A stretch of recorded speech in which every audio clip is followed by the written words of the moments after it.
I'll tell you something, man. I got a message the other day from my boy Joe Kraus, and he's like, "Hey, Sills, this guy, man, this guy's one of the most. I don't know. You either love him or hate him."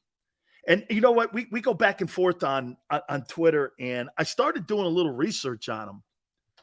And what I do love about Philly Godfather is that he's got an opinion, and people see. I learned one thing about people that are in Philadelphia or talk Philadelphia sports. If you tell people the truth, they don't want to hear it. People would rather be lied to than told the truth to. Let's bring in Philly Godfather. He joins us now here, and welcome aboard, bro. I appreciate you stepping in with us, man. Man, thanks for having me on. I'm a big fan, Dan. I listen to your shows all the time. Love your opinions on life, on politics, on sports, and the NFL. I mean, it's a trip. It's a trip. Absolutely.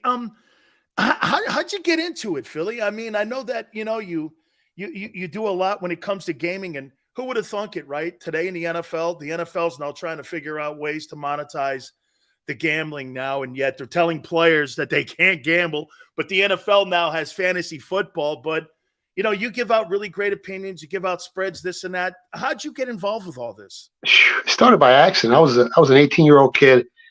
And this is 1987, 88, and my buddy comes up to me and he basically said, "Listen, we're getting some hot games from Vegas. We don't lose.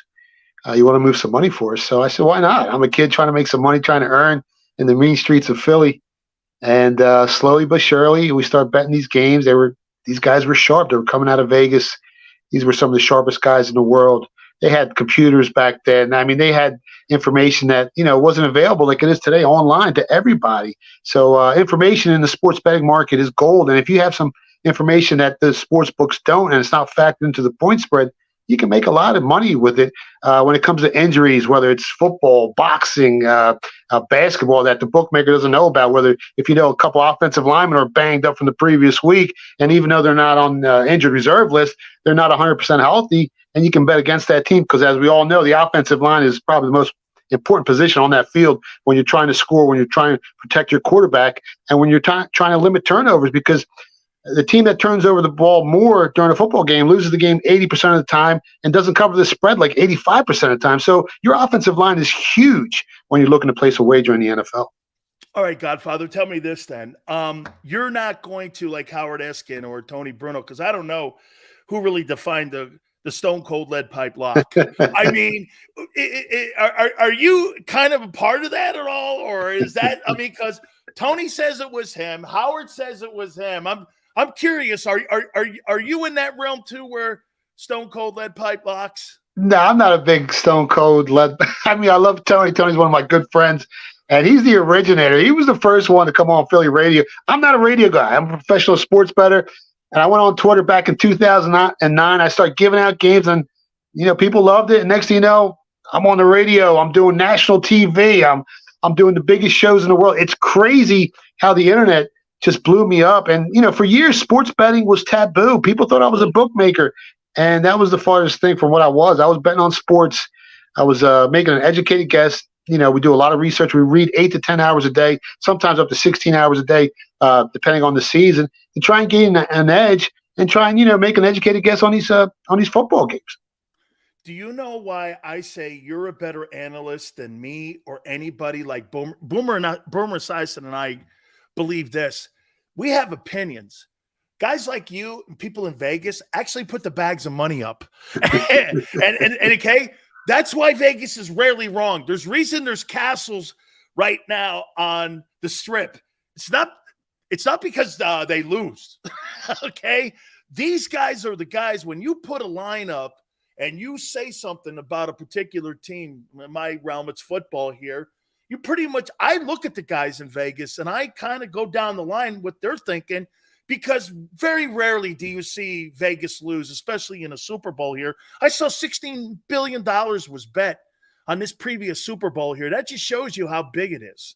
Yeah, and with all the props these days, the public, if they don't really know what they're doing, they can get buried very quickly. And I had done a show. It aired in like 60 different markets. They interviewed me, and I told them sports betting is kind of like Molotov cocktail disguised as a whiskey sour. It looks like fun. It looks like, we're having a good time. Next thing you know, you're betting all these games and all these props, and you look at your account and you're down 10,000, and you're like, what the hell happened? So if you really don't do your research and you really don't know who to follow, you can get in trouble real fast. Now, if you're going to treat it like entertainment, well, it's going to pay like entertainment, like whether you're going to a concert or, a football game where you go out and you spend $500, and when the game's over, the concert's over, you lost that money. But if you want to invest in this market, because it's a market like any other market, you really got to do your research.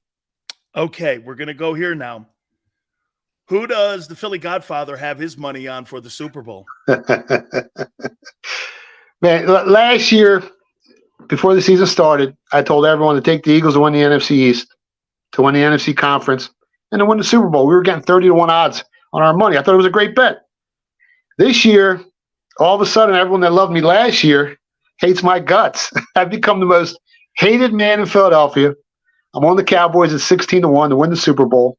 Whoa! I'm getting all kinds of messages, DMs, emails. Guys that loved me last year are trying to, it's rough, but these guys don't pay my bills. I'm trying to make some money. And I think the Cowboys, and I think especially the NFC conference, is the easier way to go if you're looking for some value. The AFC is loaded with so many teams this year, where the NFC, it's really a 3-horse race. You got the Eagles, you got Dallas, and you got San Fran. Then you got to go to the next tier, Seattle and Detroit, maybe. But San Fran, I'm still not sold on their quarterback. The Eagles this year, number 1 schedule, which is going to be tough. They got a target on their back. Last year, they were the 3rd healthiest team in the NFL last year. And as you know, you played football. The following year, things don't go the same way. And we all know how important Lane Johnson is to that offensive line. And if he gets banged up, then they're in real trouble. Jalen Hurts exceeded all expectations last year, had a great season. Can he do it again? I'm not so sure. Then you look at the Cowboys. They added the corner from the Panthers, Gilmore. They added Cooks from the Houston Texans, wide receiver. They picked up that big kid from Michigan. He's 6'3", 323 pounds, defensive tackle. Last year, people don't know this, but the Cowboys had the 3rd best offensive line and the 4th best defensive line in the NFL, and they got better. And this is a very dangerous team. I mean, when you're giving me 16-1 odds, if I'm betting $100 and I went back 1,600, I'm taking the Cowboys every day of the week. Cowboys 16-1. Philly Godfather, you heard it here, man, right here with Big Sills here on the National Football Show. Okay, well, let's go here then. What's your take on Jalen Hurts? Do you think he's a one-year wonder? My biggest problem with him, Philly, is, to me, when you call somebody elite, they've been doing it for a bit. This is one really, really good year. How do you look at Jalen Hurts? I think he's a very good quarterback. I don't think he's elite yet. I mean, his strengths are on 4th down, right? If the Eagles don't convert all those 4th downs last year, they don't get to the Super Bowl. Let's be honest. And they don't have that record that they had. I've seen him on some throws. I'm not sold on him as an elite quarterback with that offensive line. If that offensive line can stay healthy, he can put up some big numbers. I mean, he's got the weapons. He's got the wide receivers. He's got the tight ends. But if a couple of those guys get banged up, it could be a different story this year. Okay, since you have Cowboys to win the Super Bowl 16-1, what are your odds and what are your teams in the NFC title game? Well, I took the Cowboys at 10-1 and 7-1 the NFC conference to win the NFC championship. I took the Cowboys to go over 9.5 wins. I took them to win the NFC East. I mean, as we know. So wait, so you got them winning the East too? Oh, absolutely. It's so hard to win the NFC East 2 years in a row. Last time it did it were the Birds back in 2004. It just doesn't happen. And it's so hard to stay healthy. I mean, I think only 3 of the teams last year that were in the top 10 healthiest teams, the previous season, they were all like ranked 20th or 30th. It's just so hard to stay healthy in the NFL. You played football, it always flip-flops. And for the Eagles to stay as healthy as they were last year, it's going to be really hard. Who do you think makes it to the NFC title games, the 2 teams? It's got to be Dallas and San Fran. I'm just not sold on San Fran's quarterback. So Seattle's a little sneaky. Make it to the NFC title game even? Yeah, I think San Fran and the Cowboys will be there in the NFC title game. I'm so happy that I found somebody that people will hate more than me. Hey, Tone, he'll be a regular now, Tone, because I found somebody that people could hate more than me. What's your take now on the Seahawks? Do you think they can repeat, or do you think Geno falls in that line and how you're thinking with Jalen? Let's see if he could do it again. I mean, they got great coaching on that team. The Eagles lost some coaches on their defensive side, so they got the right coaches in Seattle. It's tough, man. He impressed me last year. I can't lie. Geno Smith really impressed me, and he hurt me for so many years. We were betting on him when he was on the Jets. We were betting on him, and he just underperformed. And then last year, he hit it out the park. To do the same thing he did last year, it's not going to be easy. But that team is loaded as well, man. Seattle's got. I mean, they're favored to make the playoffs. I think they're minus 130 to make the playoffs in the NFC side. So they're one of the teams that's favored to make the playoffs. San Fran's favored, the Cowboys, and of course the Eagles. All right. What about the Giants? What do you look at? We'll go with. Let's take a couple of teams in the NFC East here. Do you think the Giants fall back, or do you think they continue to improve? They got really lucky last year. They won the turnover differential, and I think almost every game. Their schedule got a lot tougher this year. They had a negative, 6-point differential on the season. That division's tough. You got the Cowboys, you got the Eagles, you got the Giants, and who knows how Washington plays this year. But for them to make the playoffs again, it's going to be really difficult. But they were really injured last year. I think they were like the third or fourth most injured team in the league last year, the Giants. So they got a lot of guys coming back, and they can make some noise. Absolutely. I love their coach. I love the way they play ball. I'm not sold on their quarterback either. But, yeah, they're going to be a tough out. Okay, who's your money on for the MVP in the NFL? I'm taking Dak Prescott, 16-1. Holy! So wait a minute. So you got Dak. I like Prescott that. He's going to have a big season and the Super Bowl.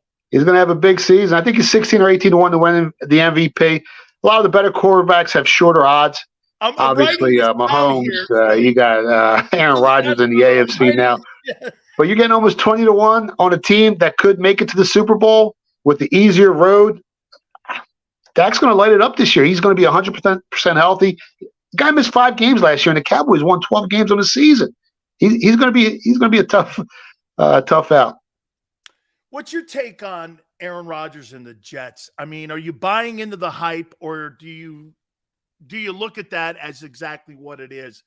It's Jets hype in the off. You know, the Jets always. Philly Godfather, they always win the offseason. They don't really, once the season starts, really do anything. So give me your take on them. I mean, their defense is loaded. They're stacked. They got weapons on the offensive side. Their biggest issue is their offensive line. It's always been. And if they can't protect Aaron Rodgers, I don't care how great he is, he's going to have a tough season. It's always the Jets and the Bears who have big issues on their offensive line. That's why their quarterbacks never seem to develop, never seem to perform, never seem to get better. So unless they tie up that offensive line, it's going to be a little difficult. You got a new quarterback. You got a new system. First couple games of the season might be a little difficult, learning process. But after that, I mean, Aaron Rodgers is so great. And, you know, he really masks a lot of the inefficiencies on offensive lines of the past that he's had in Green Bay. So if anybody can do it, it's definitely him.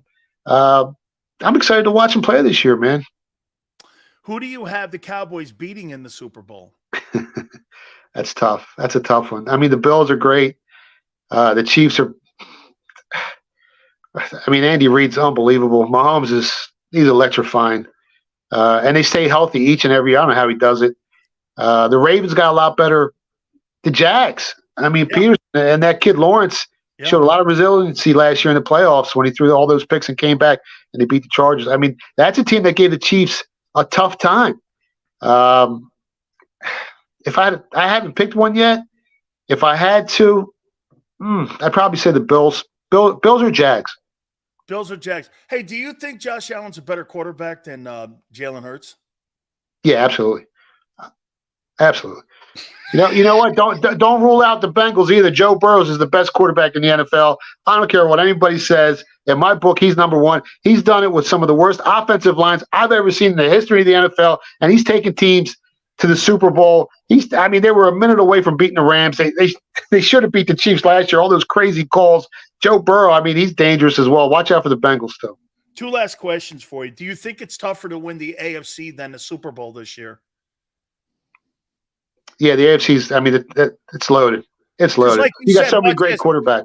Hey, Philly, just think of this. Like if you're Mahomes, in a round, you may have to play if you don't win home field advantage. You may have to pay Lawrence, Allen, and Burrow just to get to the Super Bowl. I mean, to me, the road on that side of the aisle, to me, I think it's tougher to win that conference than it is the Super Bowl this year.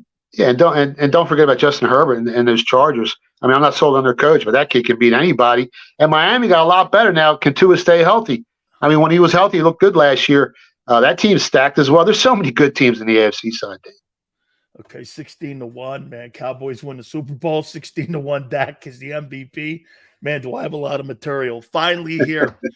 Tomorrow, Belmont. By the way, today is the 50th anniversary of Secretariat going 31 lengths in a win, which is one of the most incredible sporting event achievements of all time. If you've ever watched it, it could bring tears to your eyes if you've ever seen it.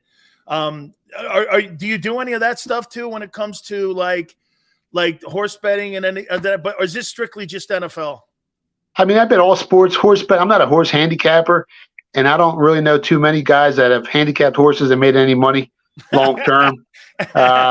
Unless you get some inside information. I mean, unless I get some good information, I'm not going to try to handicap these races. But, I'll piggyback some sharp information if the guy has a proven track record. But the horses are so tough to predict. I mean, it's not like the NFL. It's not like the NBA. It's not like Major League Baseball. I mean, it's a totally different animal. Oh, hey, do you think the NBA Finals is over tonight? Because I know they got one more game that they have to play on Monday if the Nuggets win tonight. I mean, Miami won game 2, but they shot 48% from the three-point line, 48% field goal percentage. They shot 90% from the free throw line. They're going to have to play perfect to beat this Nuggets team. That's probably the deepest team in the NBA. We actually bet them at the beginning of the season at 21-1 to win the NBA championship, and also 10-1 to win the West. So we're hoping they win. They're just so loaded. I mean, Jokic goes out there 30, 20, and 10. Then you got Murray. If Jokic ain't around, he can put up 40 or 50. You got Porter. You got Aaron Gordon. You got that team is just stacked.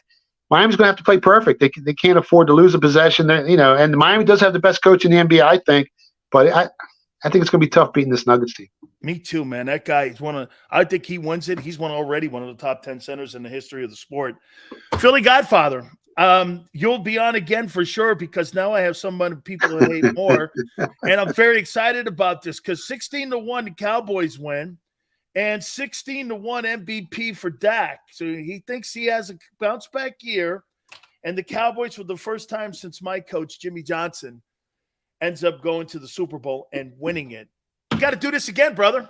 Yeah, whatever. Man, I'm always ready. And people, you know what? People underestimate Dak. That year he got hurt. He was lighting up the league, if you remember. He was breaking all kinds of records. So I think he's finally healthy. And I think the Cowboys, I'm going to lift the curse on them. They're going to win the Super Bowl this year. And it just seems every year that Dak plays against the Eagles, man, he destroys them. I mean, last year he was 78% completion percentage against them. And that was his worst season since he's been a starter in the league. Yeah, and I think he's won 7 out of his last 8 against the Birds, and I think he's 8-3 overall. Yeah. So he beats us down, man. And I hate to say it, and I grew up hating the Cowboys, but I think it's their year. You got it. Philly Godfather, I appreciate it, my friend. Thank you so much for coming aboard.